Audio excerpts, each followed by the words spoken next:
Τι σε περιμένει αυτό το Σαββατοκύριακο γενικά. Μείνε σε αυτό το βίντεο να δούμε. 10 των ξυφών, 7 των ξυφών, 2 των ράβδων, 10 των ράβδων. Λοιπόν, αρχικά δεν ξεκινάει πάρα πολύ ευχάριστα το Σαββατοκύριακό σου. Το Σάββατο από πρωί, μεσημέρι ως απόγευμα η ενέργεια δεν είναι πάρα πολύ καλή. Μετά πώς είναι?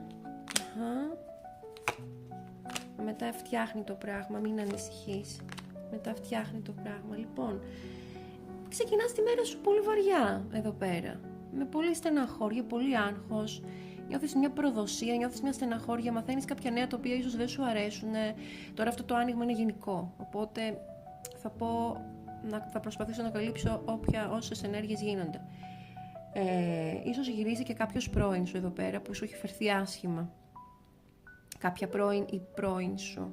Μετά φτιάχνει ενέργεια καθώς περνάει η μέρα. Είσαι πιο καλά συναισθηματικά. Στην αρχή σε βλέπω, έχεις ένα μεγάλο φορτίο, νιώθεις.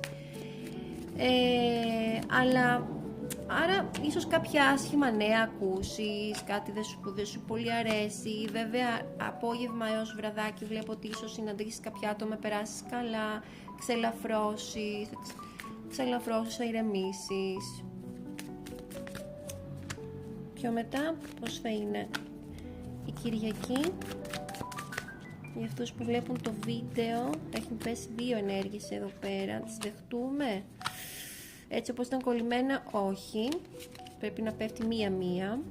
Για να δούμε πώς θα είναι η Κυριακή, παρακαλώ, για τα άτομα αυτά που βλέπουν το βίντεο. Η Κυριακή τους.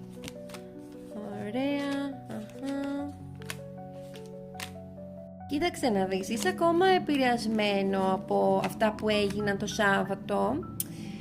Και μας δείχνει εδώ πέρα ότι προσπαθείς το πράγμα να το πάρεις λίγο διαφορετικά, να το δεις κάπως διαφορετικά, να πάρεις κάποιες αποφάσεις.